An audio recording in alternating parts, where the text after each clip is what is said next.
Buongiorno a tutti da Bruno Pepi. Oggi vi parlo dei Samaritani, le opere e la fede.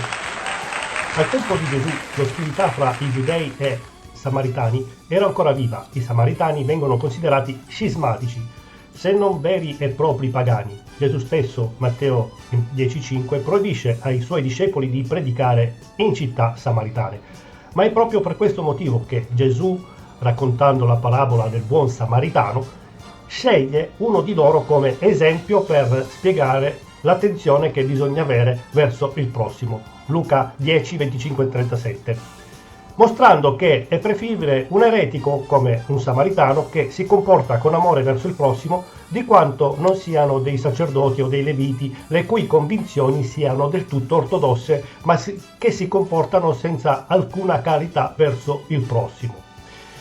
Il vero credente, per questa parabola, è chi nelle azioni segue l'esempio di Cristo e non chi si reca al culto nel Tempio, più ortodosso. Gesù, attraverso la parabola, vuole quindi enfatizzare l'importanza della morale, della compassione e del giusto comportamento da tenere nei confronti degli altri, anteponendo quindi l'amore e l'etica alle formalità. Lo stesso vale per l'incontro con la Samaritana al pozzo di Giacobbe.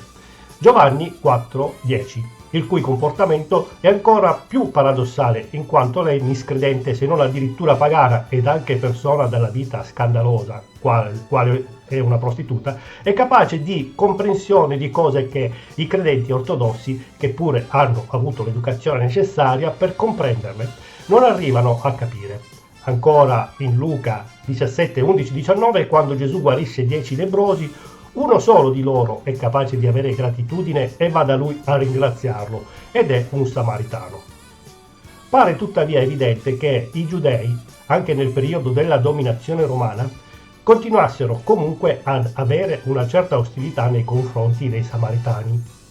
Gesù stesso, mentre insegna al Tempio, viene accusato dai suoi nemici di essere posseduto dal diavolo e di essere un samaritano. Giovanni 8,48. La salvezza è mediante la sola fede o mediante la fede più le opere? Questa è forse la domanda più importante di tutta la teologia cristiana ed è la causa della riforma della divisione fra la Chiesa protestante e la Chiesa cattolica. Questa domanda determina una differenza fondamentale fra il cristianesimo biblico e la maggior parte delle sette cristiane. La salvezza è mediante la sola fede o mediante la fede più le opere? Siamo salvati soltanto credendo in Gesù o dobbiamo credere in Gesù e fare certe cose? La domanda della sola fede o della fede più le opere è resa difficile da alcuni passi biblici difficili da conciliare. Confronta Romani 3,28, 5,1 e Galati 3,24 con Giacomo 2,24. Alcuni vedono una differenza fra Paolo la salvezza per sola fede e Giacomo la salvezza è per fede più le opere. In realtà Paolo e Giacomo non erano affatto in disaccordo. L'unico punto di dissenso, secondo alcuni, riguarda il rapporto tra la fede e le opere. Paolo afferma dogmaticamente che la giustificazione è per sola fede, Efesini 2,8-9, mentre Giacomo sembra stare dicendo che la giustificazione è mediante la fede più le opere. Questo apparente dilemma viene risolto esaminando di cosa sta parlando esattamente Giacomo. Quale sta confutando la dottrina secondo cui una persona può avere fede senza produrre alcuna opera buona? Giacomo 2, 17, 18. Giacomo sta sottolineando il punto che la fede genuina in Cristo produrrà una vita cambiata e le buone opere. Giacomo 2, 20, 26.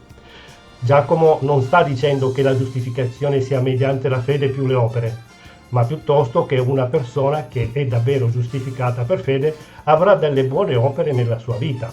Se una persona afferma di essere credente, ma non ha alcuna opera buona nella sua vita, allora è probabile che non abbia la fede genuina in Cristo. Giacomo 2, 14, 17, 20 e 26.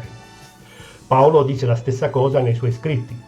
I buoni frutti che i credenti dovrebbero avere nella loro vita sono elencati in Galati 5, 22, 23, immediatamente dopo averci detto che siamo salvati per fede e non per opere, Efesini 2, 8, 9. Paolo ci informa che siamo stati creati per fare le buone opere, Efesini 2, 10. Paolo si aspetta una vita cambiata esattamente come se l'aspetta Giacomo. Se dunque uno è in Cristo, egli è una nuova creatura. Le cose vecchie sono passate, ecco sono diventate nuove, secondo Corinzi 5,17. Giacomo e Paolo non sono in disaccordo nel loro insegnamento sulla salvezza. Essi affrontano lo stesso argomento da prospettive diverse. Paolo ha messo semplicemente in rilievo che la giustificazione è per sola fede, mentre Giacomo ha sottolineato il fatto che la fede in Cristo produce le buone opere. Bene, grazie a tutti per avermi seguito, tante benedizioni e spero che il video vi sia piaciuto e di essere stato abbastanza chiaro. Se avete domande e o suggerimenti scrivetemi anche sulla mia pagina Facebook di Chiesa Cristiana Evangelica d'Italia oppure su WhatsApp al numero 339 3461 889. Iscrivetevi anche sul mio canale YouTube, mi trovate con il nome Bruno Pepi, oppure sul nuovo canale dei Salmi, oppure sul nuovo canale della Bibbia Antico e Nuovo Testamento, dove potrete trovare tutti i video precedenti sia nella serie del Vecchio Testamento che del Nuovo Testamento, con i vari personaggi biblici. Bene, arrivederci a tutti da Bruno Pepi, al prossimo video.